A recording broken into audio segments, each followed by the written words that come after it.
મસાલા પૂરી બનાવવા માટે મેં અહીં 2 બાઉલ જેટલો ઘઉંનો ઝીણો લોટ લીધેલો છે। મસાલા પૂરી બનાવવા માટે હવે આપણે લોટની અંદર મસાલા એડ કરવાના છે। તેના માટે મેં અહીં હળદર,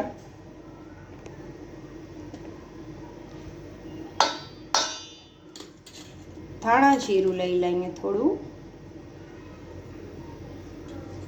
થોડી મરચાંની ભૂકી એડ કરી દઈએ, થોડી હિંગ એડ કરવાની છે। સ્વાદ અનુસાર આપણે તેમાં થોડું મીઠું એડ કરવાનું છે।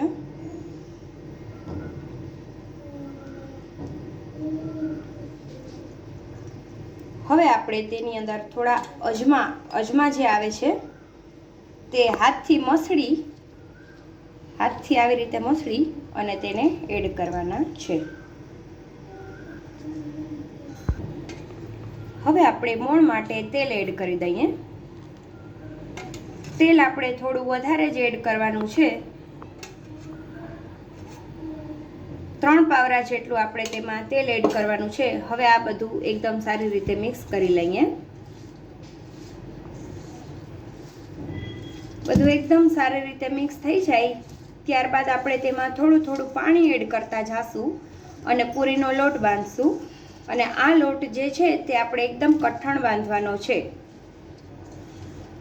જેથી કરીને આપણી જે પૂરી છે તે એકદમ સારી મસ્ત બને અને ફૂલે સારી। અને કઠણ લોટ હશે તો પૂરીની અંદર જરાય તેલ રહેશે નહીં। થોડું પાણી એડ કરી લોટ બાંધવાનો છે। લોટ કઠણ જ રાખવાનો છે, જેથી પાણી આપણે સાવ ઓછું જ જોશે। જરૂરિયાત પ્રમાણે આપણે પાણી એડ કરશું। તમે જોઈ શકો છો કે લોટ જે છે તે એકદમ સરસ રીતે કઠણ બાંધાઈ ગયો છે। તમે જોઈ શકો છો કે લોટ કેટલો કઠણ છે। આ રીતે આપણે લોટ કઠણ રાખવાનો છે। હવે આપણે તેના લુવા બનાવી લઈએ। લુવા બનાવવા માટે આ રીતે આપણે લોટને કૂણવવાનો છે।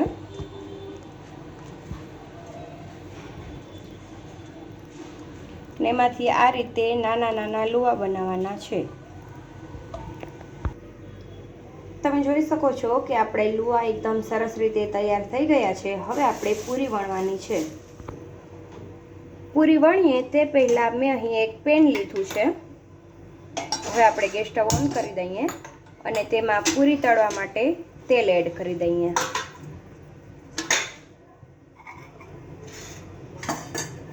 પૂરી તળાય તેટલું આપણે તેમાં તેલ એડ કરવાનું છે।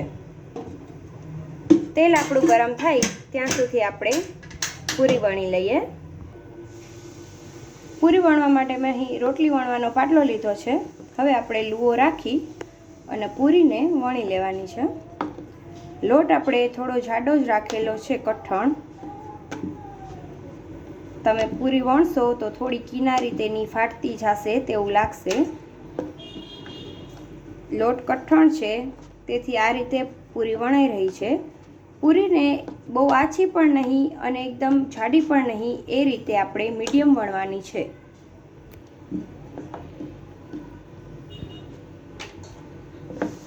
આ રીતે આપણે દરેક પૂરીને વણી લેવાની છે।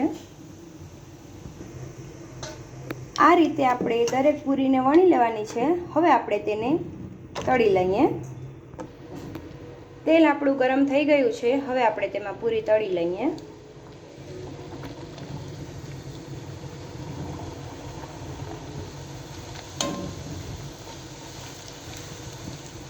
તમે જોઈ શકો છો કે પૂરી એકદમ સરસ રીતે ફૂલી રહી છે।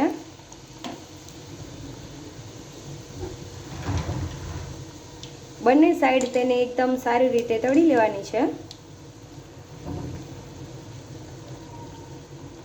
ગેસની આંચ જે છે તે આપણે મીડિયમ ટુ હાઈ રાખવાની છે।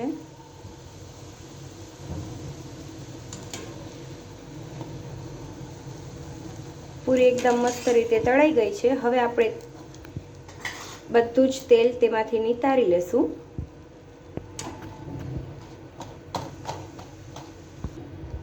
હવે આપણે તેને અલગ કાઢી લઈએ। આ રીતે આપણે દરેક પૂરીને તળી લેવાની છે।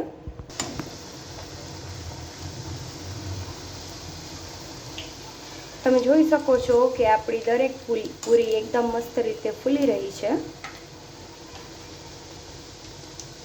બધી જ પૂરીને આપણે આ રીતે તળી લેવાની છે.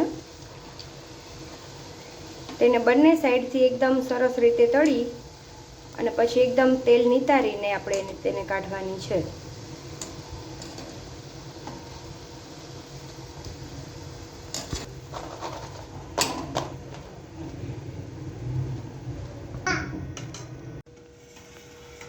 તૈયાર છે એકદમ ગરમા ગરમ અને ટેસ્ટી એવી મસાલા પૂરી, જેને મેં અહીં બટેકાના રસાવાળા શાક સાથે અને ખીર સાથે સર્વ કરેલી છે. તેને દહીં સાથે અને ચા સાથે પણ સર્વ કરી શકાય છે. જેને જે રીતે ટેસ્ટમાં અનુકૂળતા હોય તે રીતે સર્વ કરતા હોય છે. જો મિત્રો તમને મારી આ રેસીપી ગમી હોય તો મારી આ ચેનલને લાઇક કરો, શેર કરો અને સબસ્ક્રાઈબ કરો અને મને કોમેન્ટ બોક્સમાં જરૂર જણાવો કે તમને મારી આ રેસીપી કેવી લાગી. Thank you.